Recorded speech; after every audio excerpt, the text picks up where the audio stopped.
Ryan Garcia versus Gervonta Davis will take place on April 22nd, 2023, and it's easily the most anticipated boxing match of the entire year.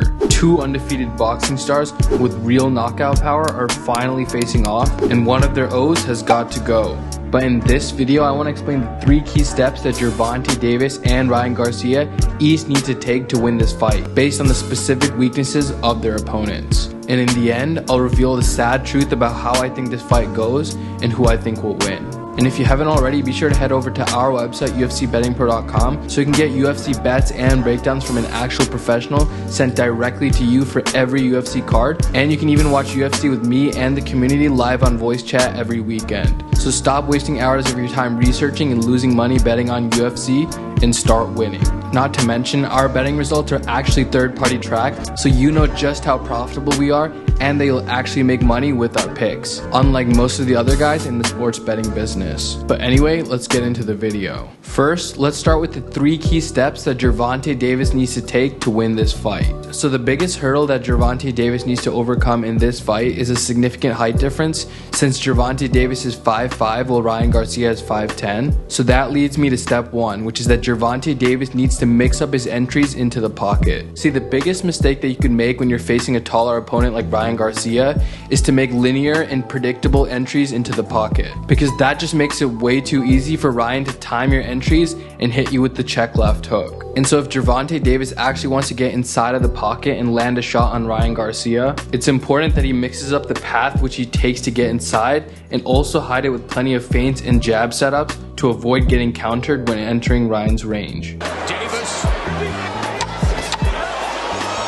the physical attribute,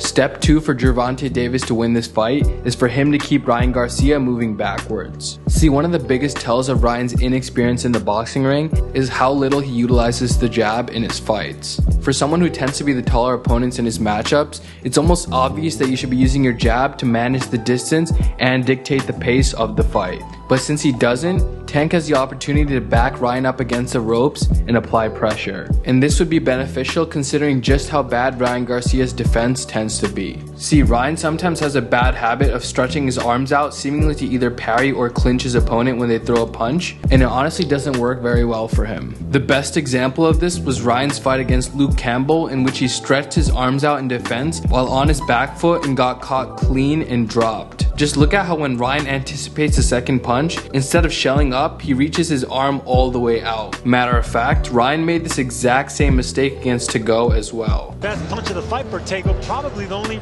clean one that has landed, and that's a similar punch that put Garcia down with Luke Campbell. And honestly, if he makes the same defensive mistake against Gervonta Davis, he's gonna be in trouble. Step 3 for Gervonta Davis to win this fight is to punish Ryan on the ropes. See, when Ryan has his opponent on the ropes, or even when he has himself on the ropes, you'll see him throwing long, drawn-out combinations from the hips. And even though Ryan Garcia is relatively tall for his division, he fights like a short fighter, with tons of looping hooks with his hands quite low. And if Gervonta can catch Ryan Garcia during one of these long combinations, he can definitely find a finish. Matter of fact, this is exactly what Gervonta Davis did to Rolando Romero when they fought, as Rolly had gained confidence from success early in the fight and starts throwing multi-punch combinations of purely hooks down from his hips and gets caught on the entry and finished. We did it again in New York City, baby. God, first for this victory.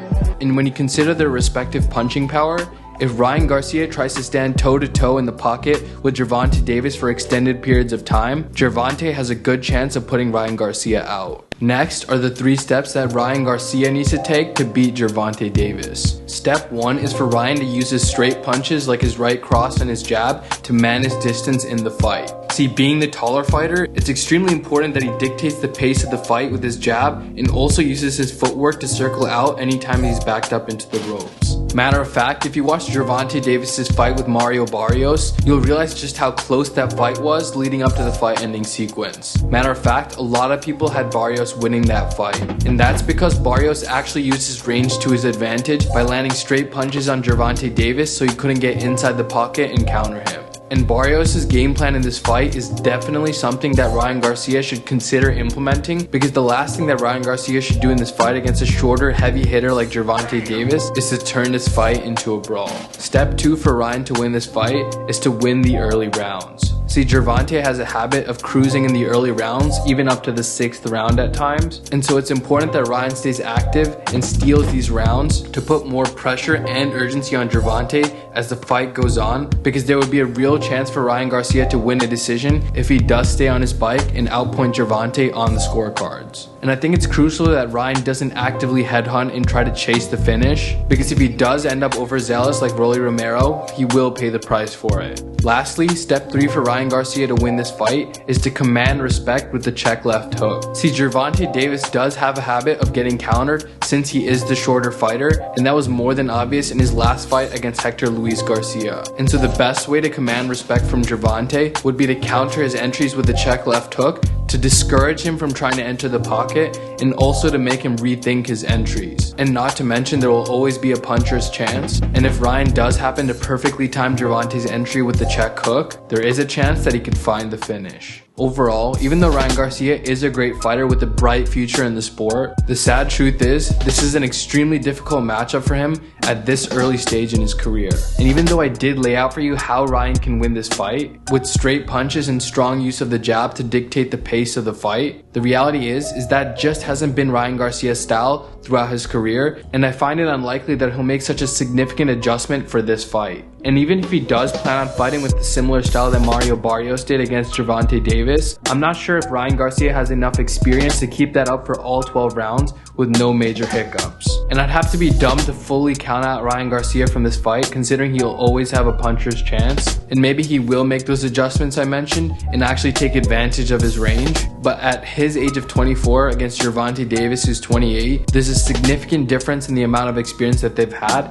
and the quality of their opponents. And while Gervonta has a lot to lose in this fight, I don't think a loss here would hurt Ryan Garcia's career much at all. Matter of fact, this really reminds me of when Canelo fought Floyd Mayweather when he was only 23 years old. And of course Canelo lost the fight, but he was only 23 and it was great experience against one of the greatest ever, Floyd Mayweather. And I can already envision the same narrative being used after this fight as well. With Ryan Garcia saying in his post-fight speech, "It just wasn't my night. I'm only 24 years old. I'm only gonna get better from here. I'll be back and better next time." And so personally, considering all the strengths and weaknesses of Ryan Garcia and Gervonta Davis coming into this fight, I definitely favor Gervonta Davis winning this matchup. But let me know in the comments how you see this fight going. And if you enjoyed this video, I guarantee you'll enjoy these two videos even more. So thanks for watching, and I'll see you on the next video.